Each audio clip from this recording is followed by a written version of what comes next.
ఇక్కడ కూడుకున్న మరి మీ అందరికీ కూడా శుభములు కలుగును గాక. దేవుడు మిమ్మల్ని దీవించును గాక. ఈ దినం దేవుని పరిశుద్ధ లేఖము నుంచి కొన్ని మాటలను మనం ధ్యానించుకుందాం. మత్తయి రాసిన సువార్త 19వ అధ్యాయం. మత్తయి రాసిన సువార్త 19వ అధ్యాయం 17-18 వచ్చిన భాగాలు చదువుకున్నాం. 17 వచ్చిన భాగంలో రాయబడిన మాట చదివి వినిపిస్తాను. అందుకాయన మంచి కార్యములను గూర్చి నన్నెందుకు అడుగుచున్నావు అని అక్కడ ప్రశ్న మార్కు. మంచివాడు అక్కడే, నీవు జీవంలో ప్రవేశింపగోరిన ఎడల ఆజ్ఞలను గైకొనవలెనని చెప్పాను. చదవండి. అతడు ఏ ఆజ్ఞలని ఆయనను అడుగగా యేసు ప్రభు చెప్తున్నాడు. ఇక్కడ యేసు నరహత్య చేయొద్దు, వ్యభిచారింపవద్దు, దొంగలివద్దు, అబద్ధ సాక్ష్యము పలకవద్దు, తల్లిదండ్రులను సన్మానింపుము, నిన్ను వలె నీ పొరుగు వారిని ప్రేమింపవలెనని అనునవియే అవి అని చెప్పెను. దేవునికి మహిమ కలుగును గాక. ఈ మాటలు ప్రభువైన యేసుక్రీస్తు గారు మాట్లాడుతున్న మాటలు. యేసు ప్రభు ఏమంటున్నారంటే, నిత్య జీవము అనగా పరలోక రాజ్యము. నీవు పరలోక రాజ్యములో ఉండాలంటే దేవుని ఆజ్ఞలను తూచా తప్పకుండా పాటించాలి. ఆజ్ఞకు లోబడి నువ్వు జీవించాలి.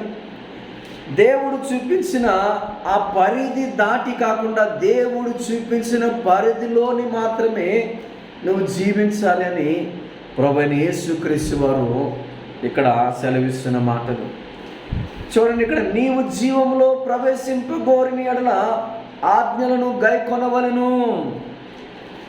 నువ్వు జీవంలో ప్రవేశించగోరిన ఎడల దశమ భాగాలు ఇవ్వాలి. నువ్వు జీవంలో ప్రవేశించగోరిన ఎడల ఉపవాసాలు ఉండాలి. నువ్వు జీవంలో ప్రవేశించగోరిన ఎడల నువ్వు ఎలా ఉండాలని దేవుడు ఇక్కడ చెప్తున్నాడు. ఇక్కడ నీ దశమ భాగము, నీ ఉపవాసము, నీ ఆస్తి పాస్తులు, నీ ఉద్యోగము కాదు, కానీ దేవుని ఆజ్ఞలను గైకొనాలి. దేవుడు మనకి ఏవైతే ఆజ్ఞలు ఇచ్చి ఉన్నాడో, దేవుడు నీవు ఎలా జీవించాలని నీకు సెలవిచ్చి ఉన్నాడో, నువ్వు దేవుని సన్నిధిలో ఎలా ఉండాలని దేవుడు వాక్యం ద్వారా మాట్లాడాడో, నువ్వు దేవునితో ఎలా కలిసి నడవాలని దేవుడు వాక్యం ద్వారా మాట్లాడుతున్నాడో, వాటినన్నిటినీ కూడా మనం తూచా తప్పకుండా పాటించినప్పుడు మనం ఎక్కడికి వెళ్తామండి? దేవుని రాజ్యం, నిత్య జీవంలోనికి వెళ్తాము. లేదంటే మన ఆస్తిపాస్తులు కూడబెట్టుకుంటూ వెళ్తారని లేదు ఇక్కడ. లేదంటే మన హోదాను పెంచుకుంటూ వెళ్తామని లేదు. లేదంటే ముఖ్యమంత్రి అవుతానో, ప్రధానమంత్రి అవుతానో, ఈ దేశానికి అత్యున్నతమైన గొప్ప అధికారి అయితేనో, ఈ లోకంలో మంచి పేరు ప్రతిష్టను సంపాదించుకుంటేనో నీవు నిత్య జీవంలో ప్రవేశిస్తావని లేదు. కానీ ఎలా ఉండాలని చెప్తున్నాడు ఇక్కడ యేసు ప్రభు చెప్తున్నాడు. నరహత్య చేయవద్దు, నరుణ్ణి చంపవద్దు. ఏం చేయకూడదంట? నరుణ్ణి చంపకూడదు. ఏ మనుషుడిని కూడా చంపే అధికారము మనకు లేదు. ఏ మనుషుని కూడా గాయపరిచే అధికారము మనకు లేదు. ఏ మనుషుని దూషించే అధికారము మనకు లేదు. ఏ మనుషుని మీద నిందలు వేసే అధికారము మనకు లేదు. ఏ మనుషుని గూర్చి అబద్ధపు సాక్ష్యము పలికే అధికారము మనకు లేదు. ఏ మనుషునికి కూడా తీర్పు తీర్చే అధికారము మనకు లేదు. ఎందుకంటే ఏం జరిగినా కానీ దేవుని వలన జరగాలి. ఏం చేసినా కానీ దేవుడు మాత్రమే చేయాలి. ఎందుకంటే ఆ మనుష్యుడు కూడా నీలాగే ఈ లోకాలను వచ్చి ఉన్నాడు. నరహత్యలు చేసిన వారు ఎందరో ఉన్నారు. ఈరోజు 10 రూపాయల డబ్బుల కోసం హత్యలు చేసేవారు ఉన్నారు. లేదంటే దొంగతనాలను వెళ్తున్నప్పుడు వారి వద్ద నుంచి బంగారపు నగలు కానీ డబ్బుని ఆశించి వారు బయట వారి గురించి ఎక్కడైతే తెలియజేస్తారని, పలానా వ్యక్తులు వచ్చారని వారిని చంపిన వ్యక్తులు ఉన్నారు ఈరోజు. నరహత్యలు చేస్తున్నారు ఈరోజు. భయంకరంగా ఘోరంగా మనుషులను ముక్కలు కింద నరికివేస్తున్నారు ఈరోజు. హల్లెలూయా. కాబట్టి ప్రియమైన దేవుని సంగమా, ఇలాంటి నరహత్యలు నీవు చేస్తే, ఇలాంటి దేవునికి వ్యతిరేకమైన కార్యాలను చేస్తే, దేవుని ఆజ్ఞలకు వ్యతిరేకంగా నువ్వు జీవిస్తే దేవుని రాజ్యంలో నువ్వు ప్రవేశించమని ప్రభువైన యేసుక్రీస్తు వారు మాట్లాడుతున్నమాట. నరహత్య చేయవద్దని మాట్లాడుతున్నాడు ఆయన. ఇక రెండవదిగా వ్యభిచారించవద్దు. ఈరోజు వ్యభిచారము పాపం ఎంత ఎక్కువైపోయిందో చూడండి. వ్యభిచారము అంత ఎక్కువైపోయినప్పుడు మరి దేవుడు సొదొమ గొమొర పట్టణాలను ఏం చేశాడో మనకు అందరికీ బాగా తెలుసు. అక్కడ ఉన్న ప్రజలు, దేవుని దూతలు వచ్చినప్పుడు లోతు కుటుంబాన్ని దర్శించడానికి మీ ఇంటికి ఎవరో వచ్చారు కదా, వారిని బయటికి పంపించు, వారితో మేము పాపము చేయాలని వారందరూ కూడా ఏమైపోరు, కామముతో వారు అంత విచ్చలవిడిగా ఉన్నప్పుడు దేవుడు వారి కళ్ళను మూసివేశాడు కదా. ఈరోజు ప్రపంచంలో ఎక్కడ చూసిన వ్యభిచారం వయసుతో సంబంధం లేదు, వరుసలతో సంబంధం లేదు, చిన్న పెద్దని భేదము లేదు. కొడుకు వరుస అయ్యే వారితో వ్యభిచారం, తమ్ముడితో వ్యభిచారం, అన్నతో వ్యభిచారం, మరిది గారితో వ్యభిచారం, భర్త ఉండగానే మరిది గారితో వ్యభిచారం. ఇలాంటివి మనం ఎన్నో చూస్తున్నాం, చదువుతున్నాం, వింటున్నాం. మన తోబుట్టుల్లో, బంధువుల్లో, గ్రామంలో, ఇరుగు పొరుగువారిలో ఇలాంటి ఘోరమైన భయంకరమైన పరిస్థితులను చూస్తున్నాం. వ్యభిచారం ఎంతో ఘోరమైనది చూడండి. వ్యభిచారమైన పాపం. అందుకే దేవుని వాక్యం సెలవిస్తుంది, పాపము వలన వచ్చే జీతము మరణం. ఆ మరణం ఎలా ఉంటుందో తెలుసా? అగ్ని ఆరదు, పొరుగు చావదు, ఆ నిత్యము అగ్ని మండుతూనే ఉంటుంది. అలాంటి అగ్ని గోళకములు, అలాంటి అగ్నిలో నీవు పడకుండా ఉండాలంటే దేవుని ఆజ్ఞ ప్రకారము మన బ్రతుకులను మనం మార్చుకోవాలి. ఈరోజు మన బ్రతుకుని దేవునికి ఇష్టమైన జీవితముగా మార్చుకుని ఆ పాపములో నుంచి మనం బయటకు రావాలని దేవుడు ఈరోజు సెలవిస్తున్నమాట. ఎంతగా ఈరోజు వ్యభిచారం ప్రబలిందంటే, ఈరోజు కూడా కొన్ని పట్టణాలను చూస్తే సొదొమ గొమొరలు గుర్తొస్తుంటాయి. ఆ కువైట్ దేశాన్ని చూస్తూ ఉంటే సొదొమ గొమొర గుర్తొస్తుంటుంది. కొంతమంది అక్కడ జరుగుతున్న విషయం వీడియోలు పెడుతూ ఉంటారు. అక్కడ శుక్రవారం రోజున బయటికి వెళ్తున్న వీడియోలు, లేదంటే చాలా వీడియోలు చూస్తున్నప్పుడు చాలా బాగా అనిపిస్తుంటుంది. ఏదో ఒక రోజు దేవుడు ఆ దేశాన్ని కూడా సొదొమ గొమొర వలె నాశనం చేస్తాడని అనిపిస్తూ ఉంటుంది. ప్రార్థన చేస్తుంటాను, ప్రభా దేశాన్ని మార్చండి ప్రభా, అక్కడున్న నీ బిడ్డలు మార్చు ప్రభా, అక్కడున్న వారు చేస్తున్న క్రియల నుంచి వారు దూరపరిచి నీ భక్తిలో, మీ సన్మార్గంలో నడిపించు ప్రభు అని చూస్తున్నాం. ఇటీవల కాలంలో అబుదుబాయ్లో అరగంట వ్యవధిలోనే భారీ వర్షం వల్ల దేశమంతా కూడా అతలాకుతలమైపోయింది ఈరోజు. హల్లెలూయా. చూస్తూనే ఇంకా అనేక దేశాల్లో భయంకరంగా పాపము పెరిగిపోతున్నప్పుడు దేవుడు తన ఉగ్రత ద్వారా మనకి బుద్ధి చెప్పబోతున్నాడు. అందుకని ఇక్కడ ఇంకొక మాట ఏం చెప్తుందంటే, వ్యభిచారింపవద్దు, తర్వాత దొంగలవద్దు. దొంగతనాలు కూడా మనం చేస్తూనే వచ్చాం. మనం ఏదో కూటి కోసం చేశామండి, ఆకలి కొరకు చేశామండి, తట్టుకోలేక, బాధను తట్టుకోలేక దొంగతనం చేశామని చెప్తూ ఉంటాం. దేవుని వాక్యం సెలవిస్తుంది, ఆకలి కొరకు మనం నీతిగా జీవించాలి, దొంగతనం చేయటం కాదు. నీకు ఆకలి అవుతుందని దొంగతనం చేస్తే నీవు దేవుని ఆజ్ఞను పాటించని వాడివే. నీ ఆకలి అవుతున్న నీతిగా జీవించు. దేవుని యందు నీతిగా జీవించడం వల్ల ఏలియా కొరకు దేవుడు కేరోతు వాగు దగ్గరికి కాకిల ద్వారా రొట్టెలను, మాంసమును, ఆహారమును పంపించి ఏలియాని పోషించిన దేవుడు నిన్ను కూడా పోషిస్తాడు. హల్లెలూయా. మనము నమ్మితే దేవుడు మనల్ని పోషించబోతున్నాడు. నీ విశ్వాసాన్ని దేవుడు చూడబోతున్నాడు. ఆగరు ప్రార్థన అరణ్య ప్రాంతములో దేవుడు విని నీటిని ఇవ్వలేదా? ఆగరు అనుకుంటుంది, అయ్యో ప్రభు దప్పికతో ఉన్నాను నాయన, నీటి చుక్కల కొరకు ప్రార్థించినప్పుడు హల్లెలూయా, దేవుడు నీ జీవితంలో కూడా గొప్ప మేలును చేయబోతున్నాడు. మనం అనుకుంటాం చిన్న దొంగతనమే కదా, చిన్న పెన్నే దొంగలించాను, చిన్న పెన్సిల్నే దొంగలించాను, లేదంటే 10 రూపాయలు మాత్రమే తీసుకుని మిగతా డబ్బులు విడిచిపెట్టి వచ్చాను, నేను నీతివంతుని, నేను సత్యవంతుని, నేను గొప్పవాడినంటే దేవుడు క్షమించడు. నీవు ఇతరులు పర్మిషన్ లేకుండా ఒక్క పైసా తీసిన కూడా అది దొంగతనమే. నువ్వు ఇతరుల దగ్గర నుంచి పర్మిషన్ లేకుండా, లేదంటే నీకు నచ్చిన వస్తువుని తీసుకుని తిన్నా కూడా అది పాపమే. ఈ పాపం ఏం చేస్తుందంటే నిత్య రాజ్యంలో నీవు వెళ్ళకుండా నిన్ను అడ్డుకుంటుంది. జాగ్రత్త. ప్రియ సహోదరి సహోదరుడా, నువ్వు అనుకుంటున్నావు అవి చాలా నచ్చినాయి, ఆ వస్తువులు, ఆ చెవిని నాకు నచ్చి తీసుకున్నాను, లేదంటే ఆ యొక్క బుక్ నాకు నచ్చి తీసుకున్నాను, ఇది దేవుని బుక్ అని నచ్చి తీసుకున్నాను. నువ్వేదైనా కానీ ఎవరిదైతే వస్తువు ఉందో వారి పర్మిషన్ లేకుండా నువ్వు తీసుకుంటే అది దొంగతనమే, ముమ్మాటికి దొంగతనమే. అది దేవుడు దానిని చూసి హర్షించడు. దేవుని వాక్యం సెలవిస్తుంది ఈరోజు ఈ పరిశుద్ధ గ్రంథం. దేవుని పిల్లలారా, హల్లెలూయా. నువ్వు అనుకుంటున్నావు చిన్న వస్తువుని దొంగతనం చేశాను, తర్వాత వారికి వెళ్ళి నేను క్షమాపణ చెప్తాను. వద్దండి, ఇది మంచి పద్ధతి కాదు. దేవుడు దీనిని చూసి ఇష్టపడట్లేదు. దొంగతనం కూడా దేవుని రాజ్యానికి వెళ్లకుండా అడ్డుకట్టబడుతుంది మనకి. ఇది ఎంతగా మనల్ని దేవుడి నుంచి వేరు చేస్తున్నది చూడండి. ఇంకా తర్వాత మాట, అబద్ధ సాక్ష్యము పలకవద్దు.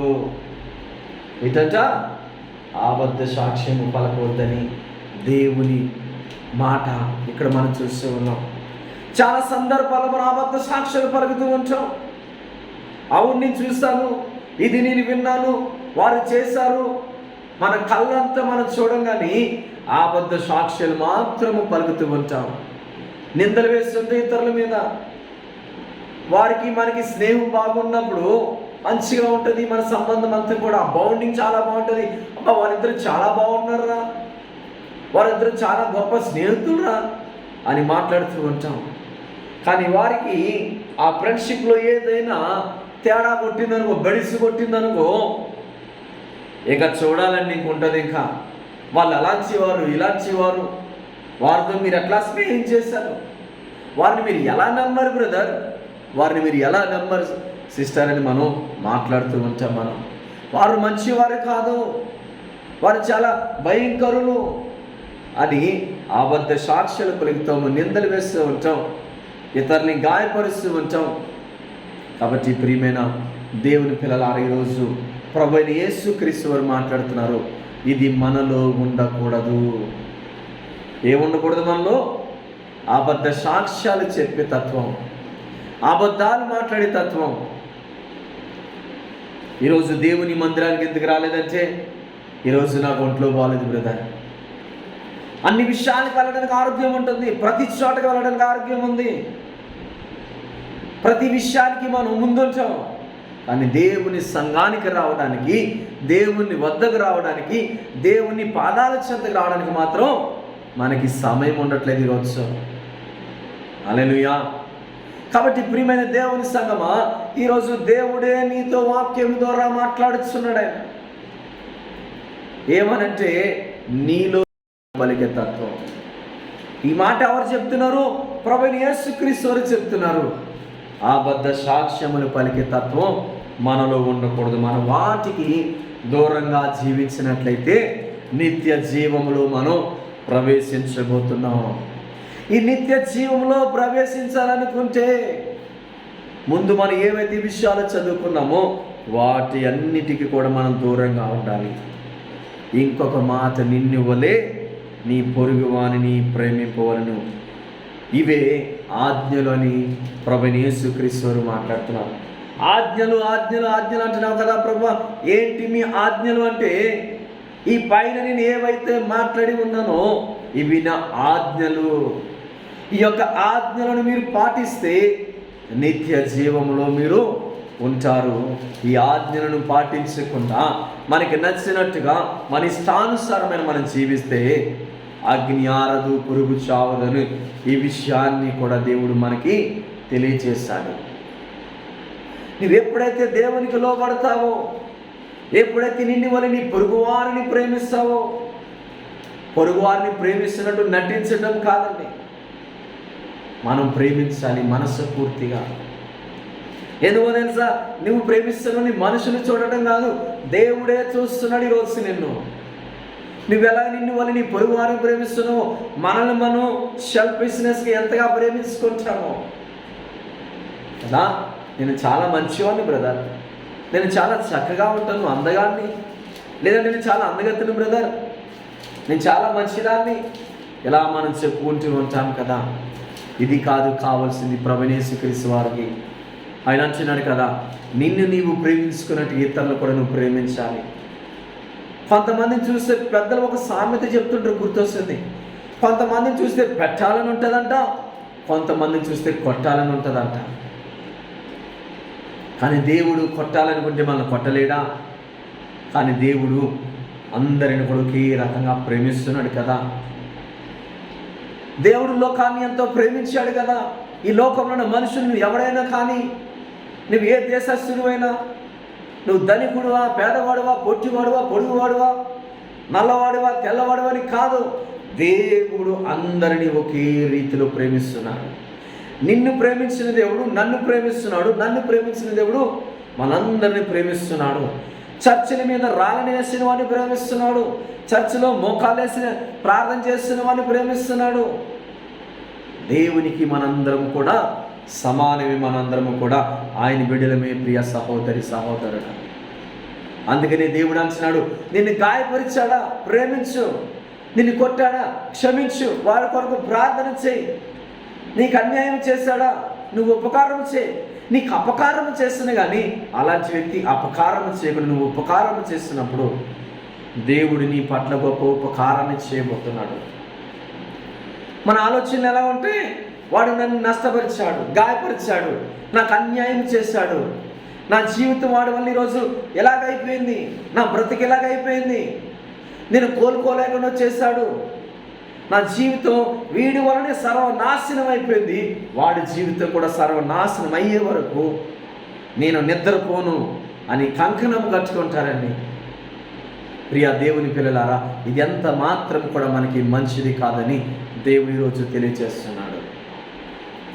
మనం దేవుని ఆజ్ఞకు లోబడి జీవించాలి, దేవుని చిత్తానికి లోబడి జీవించాలి, దేవుని కొరకు జీవించాలి, దేవుని రాజ్యము కొరకు, ఆయన రాకడ కొరకు ఎదురు చూస్తూ విశ్వాసములో ప్రార్థనలో ఎడతెగగా నిత్యము ప్రార్థిస్తూ క్రీస్తు రాకడ కొరకు మనం నీతి కలిగి దేవుని ఆజ్ఞల చేత మనల్ని కట్టుకుంటూ దేవుని మాటలను కంటను భూషముగా మనం ధరించుకొని అనుదినము దేవుని మాటలను నెవరు వేస్తూ మనము జీవించాలి.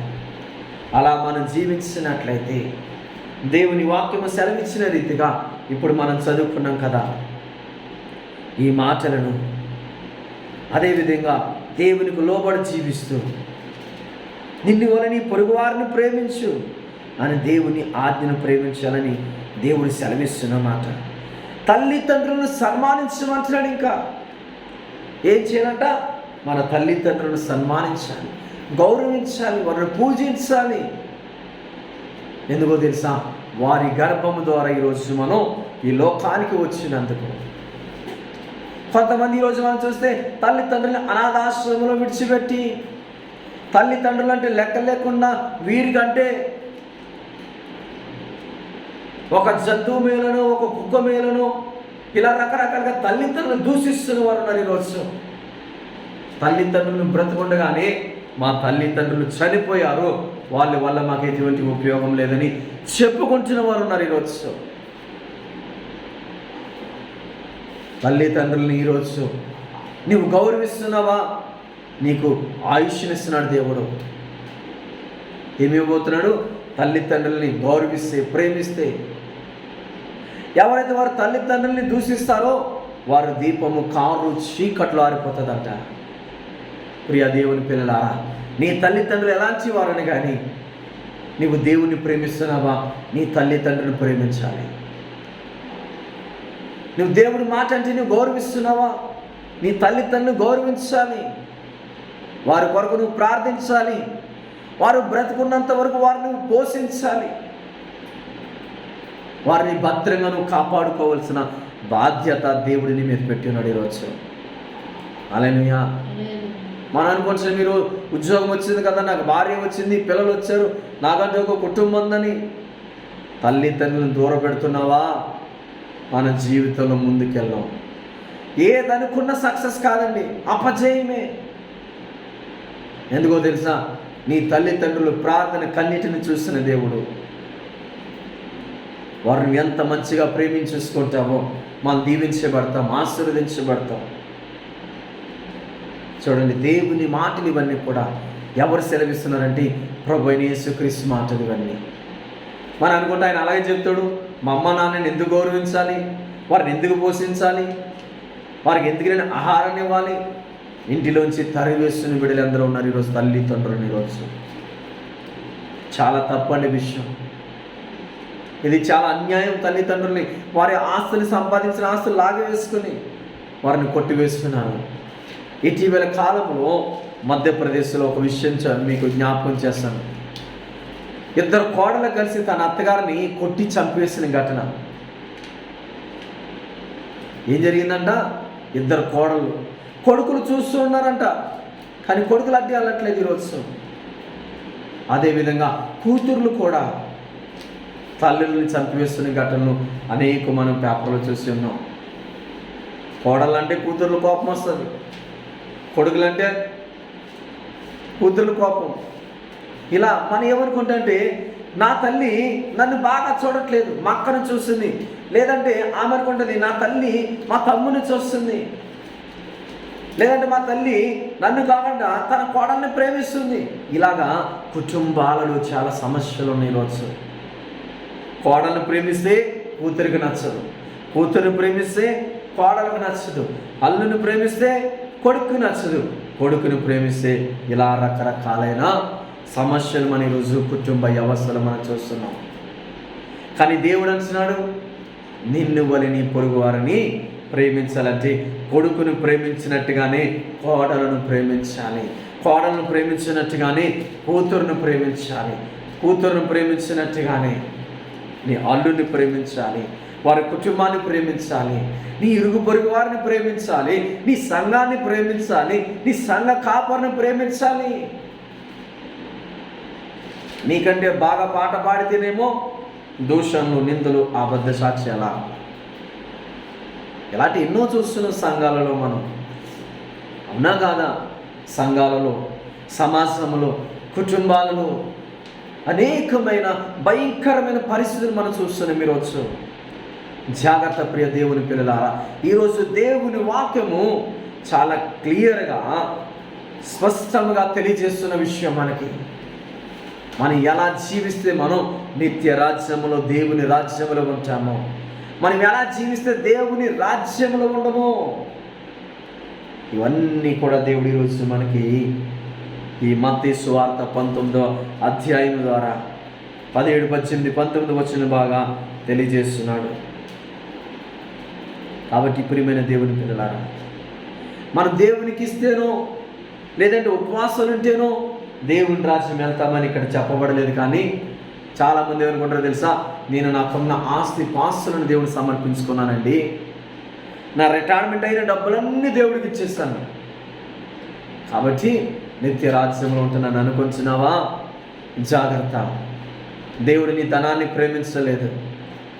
ఎవరైతే దేవుని ఆజ్ఞకు లోబడతారో, ఎవరైతే దేవుడు చెప్పినట్టు నడుచుకుంటారో, ఎవరైతే దేవుడు చెప్పిన నీతి మార్గంలో నడుస్తూ నీతిని కాపాడుకుంటారో వారి గురించి దేవుడు మాట్లాడుతున్నాడు ఇక్కడ ఈరోజు. మనం అనుకుంటున్నామేమో, నేను ప్రభు కొరకు ఉద్యోగం వదిలేసుకుని సేవలోకి వస్తానండి, ఈరోజు నేను ప్రార్థన చేస్తే దేవుడు అద్భుతాలు చేసేస్తాడండి. దేవుడు రాకడలో దేవుడు అంటాడు కదా, చాలామందిని దేవుడు తీర్పులో అంటాడంట. చాలామంది ఏమంటారంట, అయ్యో ప్రభు నీ నామములో నేను దెయ్యాలను వెళ్ళగొట్టాను నాయన, నీ నామములో అనేకులను స్వస్థపరిచాను ప్రభువా.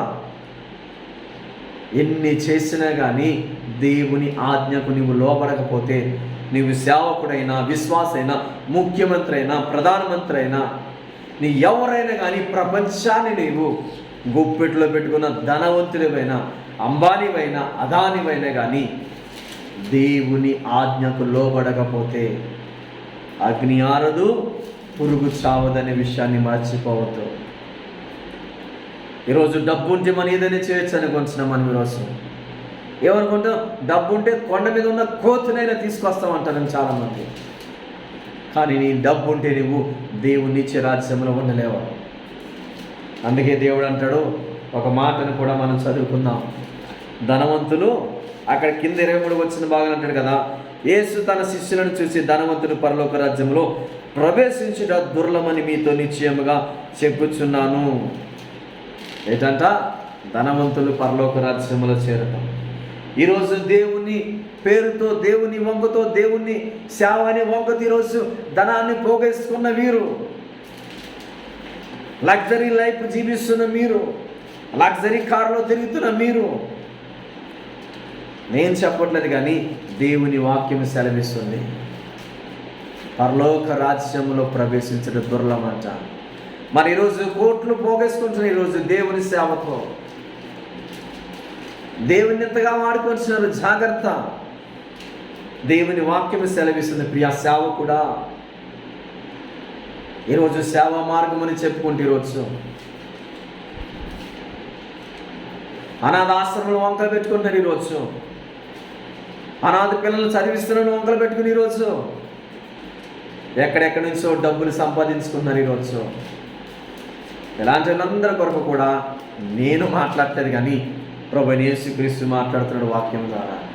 చూడండి, ఆ మాటను మరొకసారి చదువుతాను. యేసు తన శిష్యులను చూసి ధనవంతుడు పరలోక రాజ్యంలో ప్రవేశించుట మరి దుర్లభమని మీతో నిశ్చయంగా చెప్పుచున్నాను. ఇదిగాక ధనవంతుడు పరలోక రాజ్యంలో ప్రవేశించుట కంటే సూది బెజ్జములో ఉంటే దూరుట సులభమని మీతో నిశ్చయముగా చెప్పుచున్నాను. ఇదిగో నా పేరు చెప్పుకుని మీరు సేవకెళ్తున్న నా ప్రియ శిష్యులారా, ధనాన్ని పోగేసుకొంచే మీ పరిస్థితి ఇదే అని దేవుడు వారికి తెలియచేస్తున్న మాట. ఈరోజు ఈ మాట ద్వారా ఈరోజు దేవుని సేవని వంకతో ధనాన్ని పోగేసుకుంటున్న సేవకులతో కూడా దేవుడు చెప్తున్న మాట. ఇది ఒక హెచ్చరిక, ప్రతి వారికి కూడా హెచ్చరిక. కాబట్టి జాగ్రత్తగా ఉందాం. దేవుడి వాక్యం విషయంలో, దేవుడి రాకడ విషయంలో, దేవుని రాజ్య స్థాపన విషయంలో, ఆయన నిత్య రాజ్య మార్గాన్ని పొందుకునే విషయంలో దేవుడు చూపించిన మాట ప్రకారం మనం నడుచుకుందాం. దేవునికి ఇష్టమైన బిడ్డలుగా జీవిస్తూ పరలోక రాజ్యంలో ప్రవేశించి దేవుని వారసులుగా మనం ఉందాం. దేవుని వారసులుగా ఉందాం అనుకుంటే కాదు, కానీ దేవుని రాజ్యం మాటలతో లేదు, మన మాటల గురించి కాదండి. మన జీవితాన్ని మనం మార్చుకుందాం. దేవునికి ఇష్టమైన జీవితముగా, దేవుని కొరకు మనం ఏం పెద్ద త్యాగాలు చేయవలసింది లేదు, ఇక్కడ యుద్ధాలు చేయవలసింది లేదు. ఇక్కడ దేవుని మాట ప్రకారం జీవిస్తే చాలు, దేవుని ఆజ్ఞ ప్రకారం జీవిస్తే చాలు. దేవుని కొరకు లోబడి దేవాని ఆజ్ఞ ప్రకారం జీవించే విధముగా, అయా మీరు చూపించిన సన్మార్గంలో నడిచే విధంగా నన్ను మీరు నడిపించండి ప్రభా. మీ కొరకే నేను జీవిస్తాను, మీ కొరకే నా సర్వస్వం నేను వదులుకుంటున్నాను ప్రభా. ఇదంతా కూడా ఒట్టిదే. ఈ లోకంలో ధనము పరలోక రాజ్యము చేర్చదు, ఈ లోకంలో అధికారము పరలోక రాజ్యము చేర్చదు. ఈ లోకంలో ఉన్న నీదంటూ ఏది కూడా దేవుని రాజ్యము తీసుకెళ్ళదు. ప్రియ దేవుని పిల్లలారా, కేవలము దేవుని ప్రకారమును జీవిస్తే, ఎలా జీవించాలంట? దేవుని ఆజ్ఞ ప్రకారము. అందుకంటాడు ఆజ్ఞ అతిక్రమమే పాపం. దేవుని ఆజ్ఞకు లోబడకుండా జీవిస్తేనే పాపం. దేవుని ఆజ్ఞ ప్రకారం జీవిస్తే మన బ్రతుకులు బాగుపడతాయి, మనం బాగుపడతాం, మన కుటుంబం బాగుంటుంది, మన సంఘం బాగుంటుంది, మన సమాజం బాగుంటుంది. కాబట్టి దేవునికి ఇష్టమైన బిడ్డలుగా జీవిస్తాం, దేవుని సాక్షులుగా మనం నిలబడతాం. హల్లెలూయా. ఎంత కష్టం వచ్చినా, నష్టం వచ్చినా, శ్రమ వచ్చినా, ఇరుకులైనా, ఇబ్బందులైనా, శోధనలైనా దేవునికి దూరంగా కాకుండా దేవునికి సమీపంగా జీవిద్దాం. ఎలా జీవిద్దాం?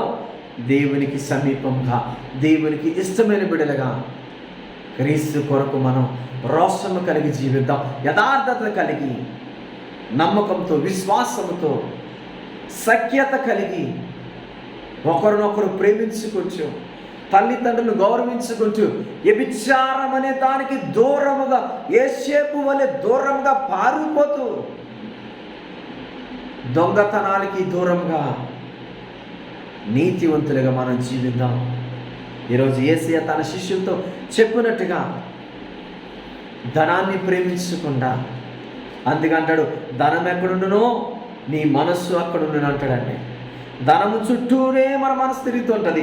ఈరోజు చూడండి, చాలామంది ఈరోజు ధనం మీద ఆశతో ప్రాణాల మీద తెచ్చుకుంటారు. ఈరోజు బెట్టింగ్లో 10,000 పెడతాడు, పోయిందనుకో ఈసారి 20,000 పెడదాం, 20,000 పెడదాం. ప్యాకెట్లో చూడండి చాలామంది వాళ్ళ డైలాగ్ ఏమంటో తెలుసా? ఒరే డైలాగ్, ఎక్కడ పోగొట్టుకున్నామో అక్కడే రాబట్టుకోవాలంట.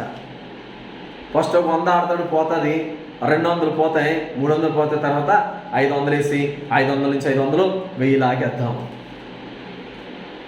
ఆశ, దురాశ, దుఃఖానికి చేటు. చూసారా ఈరోజు మనుషుల ఆలోచనలు ఎలా ఉన్నాయి? క్రికెట్ బెట్టింగ్లు, IPL, BPL, రకరకాల బెట్టింగ్లు ప్రాణాల మీదకి తెచ్చుకుంటున్నారు. ఈరోజు కుటుంబాన్ని ఈరోజు కన్నీటి సంద్రంలో ముంచి వేస్తున్నారు. ఈరోజు అయ్యో మంచి ఉద్యోగం చేసుకుంటున్నాడు అనుకున్నాం. ఈ గ్యాంబ్లింగ్స్కి ఈరోజు అనేక మంది బలైపోతున్నారు. ఈరోజు ఆఫీసర్స్ కూడా, మా డిపార్ట్మెంట్లో అనేకులు చనిపోయిన వారు ఉన్నారు. ఈ గ్యాంబ్లింగ్లో పడి డబ్బులు పోగొట్టుకుని అప్పులు పాలైపోయి అప్పులు తీర్చలేక. అందుకే ప్రియ సహోదరుడా, నీ ధనము నిన్ను దేవుని రాజ్యము చేర్చదు. కాబట్టి వాటికి దూరంగా జీవిద్దాం. ప్రభు ఆజ్ఞకు దగ్గరగా, ప్రభు వాక్యానికి సమీపముగా, ప్రతి ఆదివారం క్రమం తప్పకుండా, ప్రతి శుక్రవారం క్రమం తప్పకుండా దేవుని సన్నిధిలో ఎప్పుడు ఏ కూడిక జరిగినా నేను దేవుని సన్నిధిలో ముందుంటానని మనం వచ్చి మన దేవుని సన్నిధిలో మొర్ర పెట్టుకుంటే దేవుడు నీతో నాతో మాట్లాడనే ఉన్నాడు. మన జీవితాన్ని మార్చివేయబోతున్నాడు. మన జీవితాన్ని మార్చుకునే అవకాశాన్ని దేవుడు ఈరోజు మనకి ఇవ్వబోతున్నాడు. ఒక్కసారి ఆలోచన చేయండి, ఈరోజు దేవుడు నాతో ఎందుకు ఈ రకంగా మాట్లాడాడు?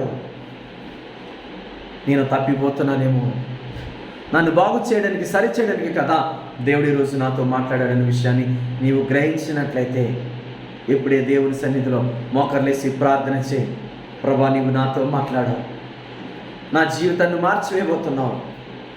ఇదిగోనైనా మీరు ఇచ్చిన ఆజ్ఞానుసారమైన జీవితాన్ని జీవిస్తాను, నీ ఆజ్ఞలకు లోబడతాను అని దేవుని సన్నిధిలో ఇప్పుడే నీ మోకర్లేసి ప్రార్థన చేస్తే దేవుడు నీ మొర ఆలకించి, దేవుడి నీ మొరకి జవాబుని అనుగ్రహించబోతున్నాడు.